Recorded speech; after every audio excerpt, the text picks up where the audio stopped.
24 اگست 2026 کی شام واشنگٹن نے ایران کے خلاف ایک نئی جنگ کا اعلان کر دیا ہے۔ یہ جنگ ابھی میزائلوں سے نہیں بلکہ پیسے سے لڑی جائے گی۔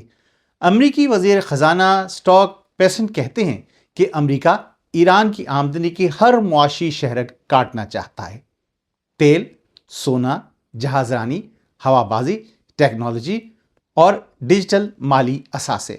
اور اگر کوئی بینک یا کمپنی ایران کے تیل کو پیسے میں تبدیل کرنے میں مدد کرتی ہے تو اسے امریکی ڈالر پر مبنی مالیاتی نظام سے نکالا جا سکتا ہے۔ امریکی سیکرٹری خزانہ کا یہ بھی کہنا ہے کہ گھڑی چلنا شروع ہو چکی ہے۔ لیکن اسی پریس کانفرنس میں ایک بہت اہم بات بھی سامنے آئی کہ امریکہ نے آج دنیا بھر پر اپنی سخت ترین پابندیاں نہیں لگائی ہیں۔ پہلے انتباہ، پھر مہلت اور اس کے بعد پابندیوں کا ہتھوڑا۔ اور دوسری طرف ایران دھمکی دے رہا ہے کہ اگر معاشی جنگ بڑھی تو خلیج سے تیل کی برآمد مکمل طور پر روکی جا سکتی ہے۔ آبِ ہرمز سے ہفتے کے آخر میں 20 سے بھی کم تجارتی جہاز گزرے۔ تیل آج ایک مرحلے میں تقریباً $93 پر بیرل تھا، اور ان سب کے درمیان پاکستان کے field marshal Asim Munir Tehran میں بیٹھے ہیں۔ تہران جانے سے پہلے ٹرمپ نے ان سے فون پر گفتگو کی۔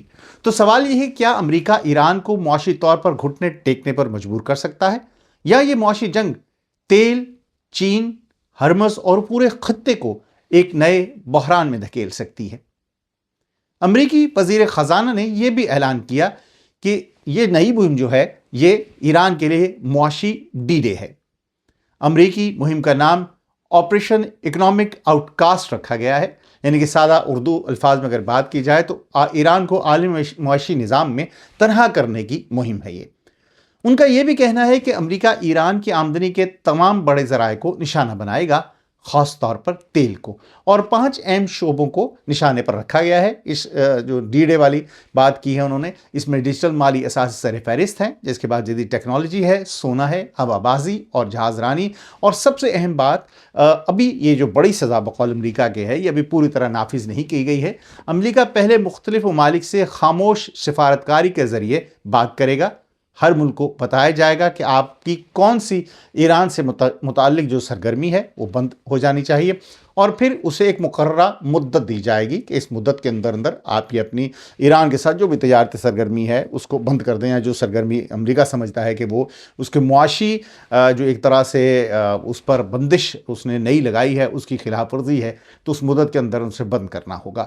ابھی امریکی وزیر جو سیکرٹری خزانہ ہے انہوں نے ممالک کے نام نہیں بتائے ہیں، صرف اتنا کہا ہے کہ ہم جانتے ہیں کہ وہ کون ہیں، اور وہ جانتے ہیں کہ وہ کون ہیں۔ بڑا ایک انہوں نے زوم آنے سی بات کر دی، مینز کہ اگر امریکہ کو نہیں بھی پتا ہے تو کم از کم وہ مکمل طور پر تاثر یہ دینا چاہتا ہے کہ ہر ملک کا ہمیں پتا ہے جو کسی نہ کسی طرح سے انڈر دا ٹیبل یا ظاہری طور پر ایران کے ساتھ کسی بھی قسم کا مالی رابطہ قائم کیے ہوئے ہے۔ اور اے پی اور دیگر رپورٹس کے مطابق واشنگٹن ثانوی پابندیوں کے ذریعے ایران کے تجارتی شراکت داروں پر بھی دباؤ بڑھانا چاہتا ہے۔ فوری پابندیاں کیوں نہیں؟ یہاں پر یہ سوال بھی بہت اہم ہے۔ اگر واقعی معاشی ڈی ڈے ہے تو امریکہ نے ایک ہی دن میں سب کو کیوں نہیں کاٹ دیا؟ اس بارے میں امریکی سیکرٹری خزانہ کا جواب تھا کہ اگر دنیا کے بڑے بینکوں اور کمپنیوں کو بغیر مہلت اچانک امریکی مالیاتی نظام سے نکال دیا جائے تو عالمی جو مالیاتی نظام ہے اس کو بہت شدید نقصان پہنچ سکتا ہے۔ اس لیے واشنگٹن پہلے موقع دے رہا ہے کہ ایران سے مخصوص تعلقات ختم کرو، اگر نہیں کیے تو پھر کارروائی ہوگی۔ یعنی یہ صرف پابندیوں کی مہم نہیں ہے، یہ دنیا کے ممالک کو انتخاب پر مجبور کرنے کی کوشش ہے۔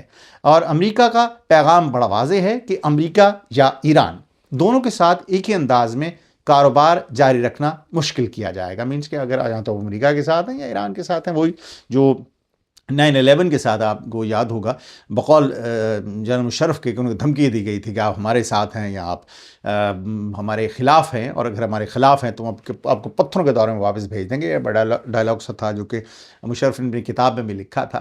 بہرحال کچھ اسی قسم کی صورتحال ہمیں اس بار بھی نظر آ رہی ہے۔ امریکی ڈالر اصل ہتھیار کیوں ہے؟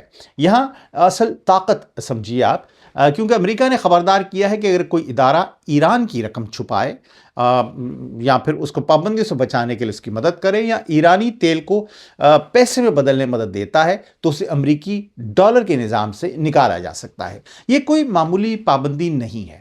اس کی وجہ یہ ہے کہ دنیا کی بڑی تجارت، بین الاقوامی بینکاری، تیل، جہاز رانی، قرض، سرمایہ کاری اور ان سب میں امریکی ڈالر کا کردار انتہائی اہم ہے۔ اور سیکنڈ ورلڈ وار سے ظاہر ہے کہ امریکہ نے اپنے آپ کو نافذ کر دیا، ایک طرح سے اپنی کرنسی کو دنیا بھر کی کرنسی بنا دیا ہے، اور یہی فی الحال امریکی کامیابی کی ایک وجہ مجھے دکھائی دیتی ہے۔ وگرنہ وہ ایک معاشی طور پر جتنا زیادہ مقروض ملک اس وقت امریکہ ہے، اگر کوئی اور ملک کی سچویشن میں ہوتا تو شاید اب تک وہ جو ایک سرتاج بنا ہوا ہے پوری دنیا کا، اس پوڈیم سے کب کا اسے لوگوں نے لات مار کے نکال دیا ہوتا۔ بہرحال امریکی ڈالر اسی لیے اس وقت دنیا میں ایک اہم ترین کرنسی ہے۔ کسی بڑے ملک سے یہ رسائی چھین لینا اسے عالمی کاروبار سے تقریباً الگ کرنے کے مترادف ہو سکتا ہے۔ اس لیے امریکی سیکرٹری خزانہ کا سب سے بڑا طاقتور ہتھیار امریکی بحریہ نہیں، امریکی ڈالر ہے۔ اصل امتحان اس ساری صورتحال میں چین کا ہوگا، کیونکہ ایران کا سب سے بڑا تیل کا خریدار کون ہے؟ چین ہے، ظاہر ہے، اور چین مسلسل ایرانی تیل جو ہے وہ خریدتا آیا ہے۔ 24 اگست کو بیجنگ نے واضح کر دیا کہ وہ امریکی پابندیوں اور دباؤ کو مسائل کا حل نہیں سمجھتا ہے اور اپنے قانونی حقوق اور مفادات کا تحفظ کرے گا۔ اس حوالے سے امریکی جو سیکرٹری خزانہ ہے ان سے براہ راست پوچھا گیا کہ کیا چینی بینک بھی ثانوی پابندیوں کی زد میں آ سکتے ہیں، تو انہوں نے کسی بینک کا نام نہیں لیا، لیکن کہا کہ امریکی پابندیوں کی پہنچ سے کوئی باہر نہیں ہے۔ تو یہاں اصل ٹکراؤ سامنے آ سکتا ہے کہ اگر امریکہ کسی چھوٹی کمپنی کو نشانہ بناتا ہے تو ایک الگ بات ہے، لیکن اگر وہ چین کے کسی بڑے بینک یا توانائی کے ادارے پر واقعی ہتھوڑا چلاتا ہے تو ایران کی معاشی جنگ امریکہ اور چین کی معاشی جنگ بن سکتی ہے، اور یہی وہ مقام ہے کہ جہاں واشنگٹن کو بہت ہی احتیاط سے چلنا ہوگا۔ ایران پر دباؤ پہلے ہی نظر آ رہا ہے۔ امریکی اعلان سے پہلے ہی ایران کی کرنسی شدید دباؤ میں تھی۔ 24 اگست کو آزاد منڈی میں امریکی ڈالر کی جو قیمت ہے پہلی بار قریباً 200,000 تومان سے اوپر چلی گئی ہے۔ لوگ اپنی بچت کی قدر بچانے کے لیے اسے ڈالر اور سونے میں تبدیل کر رہے ہیں، اور ایرانی جو مرکزی بینک ہے اس کا یہ کہنا ہے کہ یہ عارضی اتار چڑھاؤ ہے اور نفسیاتی اور تشہیری دباؤ کا نتیجہ ہے۔ لیکن اس میں ساری صورتحال میں ایک چیز بالکل واضح ہے کہ جو معاشی دباؤ اس وقت ایران کی اکانومی پر ہے وہ بالکل حقیقی ہے۔ ٹرمپ کہتے ہیں کہ ایران ٹوٹ رہا ہے، لیکن اسے حقیقت کے طور پر نہیں لینا چاہیے، یہ امریکی صدر کا دعویٰ ہے۔ صحافتی طور پر درست بات یہ ہے کہ ایران شدید معاشی دباؤ میں ہے، لیکن یہ نہ کہنا کہ نظام ٹوٹنے والا ہے، ابھی ہمیں کہیں سے یہ بات ثابت نہیں ہو رہی ہے۔ ایران کا سب سے جو خطرناک جواب کیا ہو سکتا ہے یہ ساری صورتحال کے اندر؟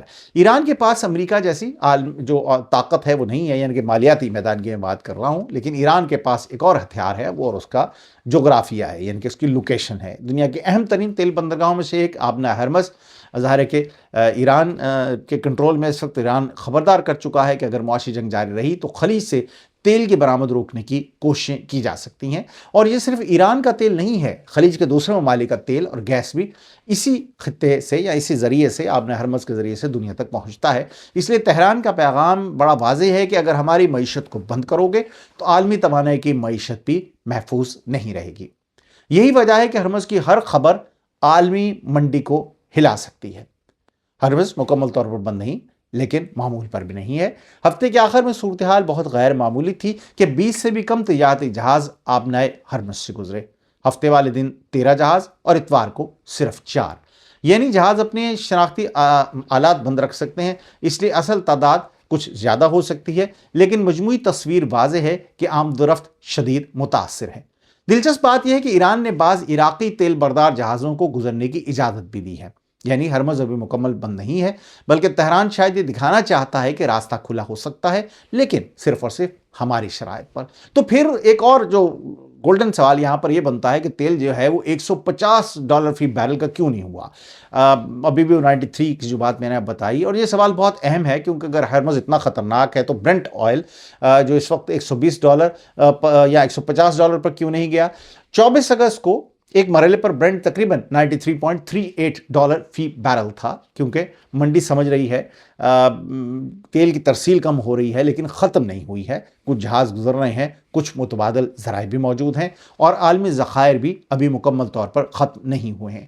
بین الاقوامی توانائی ایجنسی نے بھی کہا ہے کہ فی الحال جو اسٹریٹجک ذخائر ہیں اس سے دوسری جو بڑی مقدار ہے وہ جاری کرنے پر بات نہیں ہو رہی ہے، لیکن اصل خطرہ $93 نہیں ہے، اصل خطرہ یہ ہے ہے کہ اگر ایران میزائلوں ڈرونز کے ذریعے ہرمز کو تقریباً مکمل بند کرنے کی کوشش کرے تو قیمتوں کا پورا جو حساب کتاب ہے وہ بدل سکتا ہے.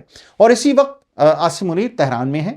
اب ہم پاکستان کی طرف آئیں تو 24 اگست کو فیلڈ مارشل عاصم منیر وزیر داخلہ محسن نقوی کے ساتھ تہران پہنچے اور یہ 2026 میں ان کا ایران کا تیسرا دورہ ہے. اس دورے سے پہلے صرف 4 دن پہلے ہی بلکہ عاصم منیر اور ایرانی وزیر خارجہ عباس عراقچی ان کے درمیان 2 بار ٹیلی فون پر بات ہوئی. اور پھر ایک اور اہم خبر بھی سامنے آئی رائٹرز کے مطابق جو تہران میں جانے سے پہلے ڈونلڈ ٹرمپ نے عاصم منیر سے فون پر بات بھی کی. پاکستانی ذرائع کے مطابق امریکہ چاہتا ہے کہ پاکستان ایران کو دوبارہ مذاکرات کی طرف لانے کے لیے اپنا اثر و رسوخ استعمال کرے یا جو بہترین تعلقات اس وقت ایران اور پاکستان کے مابین ان کا استعمال کرے. کیا پاکستان واقعی امریکہ اور ایران کے درمیان اس وقت ثالث ہے؟ میرا خیال ہے جی ثالث ہے، لیکن یہ مبالغہ ہمیں نہیں کرنا چاہیے.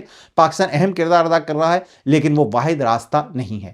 قطر بھی اہم ہے، عمان بھی اہم ہے، دوسرے سفارتی رابطے بھی موجود ہیں.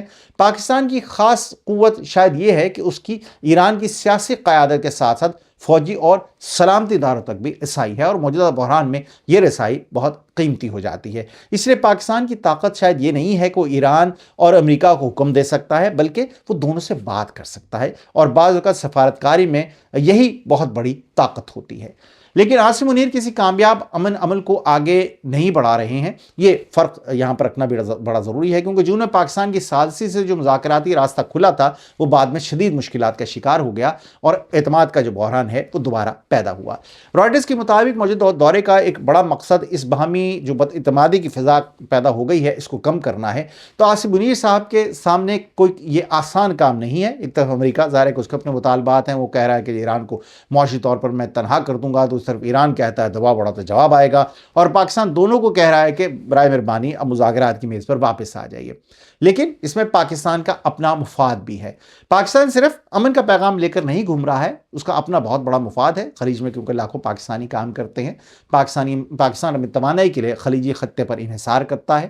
تیل مہنگا ہوگا تو پاکستان کی معیشت جو پہلے ہی کو بہت اچھی کارکردگی جس کی نہیں ہے فی الحال، وہ شدید متاثر ہو جائے گی. بحری تجارت متاثر ہوگی، درآمدات مہنگی ہو جائیں گی.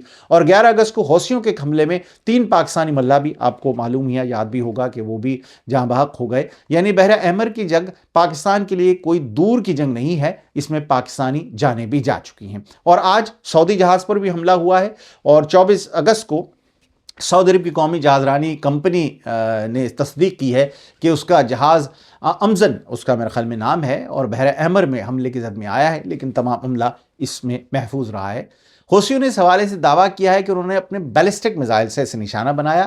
لیکن یہاں پر میں صرف یہ کہنا چاہوں گا کہ جہاز پر حملے کی تصدیق تو ضرور ہو گئی ہے، لیکن حوثیوں نے جو کہا ہے اس کی ابھی آزادانہ ذرائع سے تصدیق نہیں ہوئی ہے. یعنی کہ واقعی حملہ حوثیوں کا تھا اور واقعی بیلسٹک میزائل استعمال ہوا، یہ ابھی ہم پوری یقین کے ساتھ یہ نہیں کہہ سکتے، اس لیے اسے حوثیوں کا دعویٰ ہی کہیں گے. لیکن یہ واقعہ ایک بہت بڑی حقیقت یاد دلاتا ہے کہ توانائی کا بحران صرف آبنائے ہرمز تک محدود نہیں ہے، بحر احمر بھی خطرے میں ہے، باب المندب بھی، سعودی بحری تجارت بھی. یعنی تیل کو خطرہ ایک طرف سے نہیں ہے، اب کئی راستوں سے ہے. تو ایسے میں کیا امریکہ کی حکمت عملی کامیاب ہوگی؟ ظاہر آج جو دھمکیوں بھری ایک پریس کانفرنس تھی جس کا کل سے انتظار ہم کر رہے تھے، اس کا کیا رزلٹ کیا ہوگا؟ واشنگٹن کے حساب شاید یہ ہے کہ ایران کی اگر آپ تیل کی آمدنی ختم کر دیتے ہیں تو اس کے جو تجارتی شراکت دار ہیں ان کا جو ڈالر کا ایک نظام ہے اس سے ظاہر ہے کہ ان کو اس سے ڈرایا جائے کہ جی ہم ڈالر سے آپ کو نکال دیں گے، بینکوں کو اس طرح سے پیچھے ہٹنے پر مجبور کر دیا جائے، ان کے لیے جہاز رانی مشکل ہو جائے، ان کے کرنسی پر دباؤ بڑھے گا اور تہران کو مذاکرات کی میز پر واپس لانا آسان ہوگا. ظاہر جب اس کو پریشر آپ ٹیکٹس یوز کرتے ہیں. لیکن ایران میرے خیال میں شاید اس ساری صورتحال کو ڈفرینٹ انداز سے دیکھ رہا ہے کہ اگر ہمارے تیل کو روکو گے تو خلیج کا تیل بھی محفوظ نہیں رہے گا. اور چین کا حساب ظاہر ہے کہ وہ بھی ایک اہم ہے کہ امریکہ ہمیں یہ نہیں بتائے کہ ہم نے کس سے تجارت کرنی ہے کس سے نہیں کرنی. ظاہر ہے چین ذات خود ایک بہت بڑی طاقت ہے اور وہ امریکی ڈکٹیشن لینے کے موڈ میں ہمیں بظاہر نظر نہیں آتا ہے. اور یہی وجہ ہے کہ یہ صرف امریکہ ایران کی لڑائی نہیں رہی ہے، اس میں اب امریکہ، ایران، چین، خلیج، پاکستان اور عالمی تیل منڈی اب سبھی شامل ہو گئے ہیں. آج کی سب سے اہم حقیقت یہ ہے کہ امریکہ نے ابھی سب سے بڑا ہتھوڑا نہیں چلایا ہے، اس نے ہتھوڑا دور سے دکھایا ہے. ممالک کو مہلت دی جا رہی ہے، اداروں کو مہلت دی جا رہی ہے، بینکوں کو مہلت دی جا رہی ہے. لیکن امریکی جو وزیر سیکرٹری خزانہ ہے انہوں نے واضح کر دیا ہے گھڑی چل پڑی ہے، ٹائمر آن ہو گیا ہے. ایران ابھی بھی ہرمز مکمل بند نہیں کر رہا ہے، وہ اپنی طاقت دکھا رہا ہے۔ چین بھی ابھی امریکہ سے براہ راست معاشی جنگ شروع نہیں کر رہا ہے، اور وہ صرف اور صرف پیچھے نہ ہٹنے کا اشارہ دے رہا ہے کہ جناب ہمیں آپ کے ڈکٹیشن کی ضرورت نہیں ہے۔ اور ساری صورتحال میں پاکستان جو ہے وہ مذاکرات کا دروازہ کھلا رکھنے کی کوشش کر رہا ہے، یعنی کہ سب نے اپنی اپنی پوزیشن لے لی ہیں۔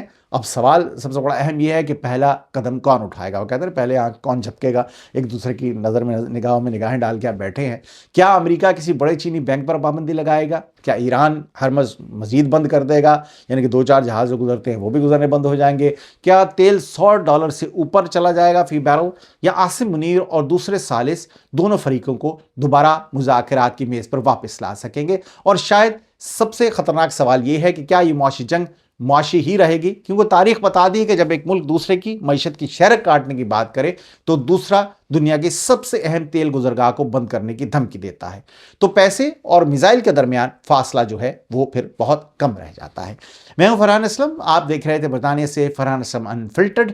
آپ کیا سمجھتے ہیں، کیا امریکہ معاشی دباؤ جو اس وقت ڈال رہا ہے اس سے ایران مذاکرات پہ مجبور ہو جائے گا، یا ایران ہرمز کو مزید بند کر کے پوری دنیا کو قیمت ادا کرنے پر مجبور کر دے گا؟ اور سب سے اہم بات یہ کہ اگر امریکہ چین کو بھی انتخاب کرنے پر مجبور کرتا ہے امریکہ اور ایران کے مابین، تو کیا ایران کا بحران امریکہ اور چین کی نئی معاشی جنگ بن سکتا ہے؟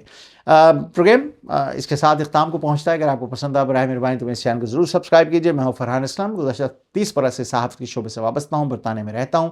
میرے بارے میں جاننا چاہیں تو میری ویب سائٹ farhaneslam.com پہ تشریف لے جائیے۔ کل دوبارہ ایک نئے پروگرام کے ساتھ آپ کی خدمت میں حاضر ہوں گا۔ مجھے اجازت دیجیے گا، فی امان اللہ۔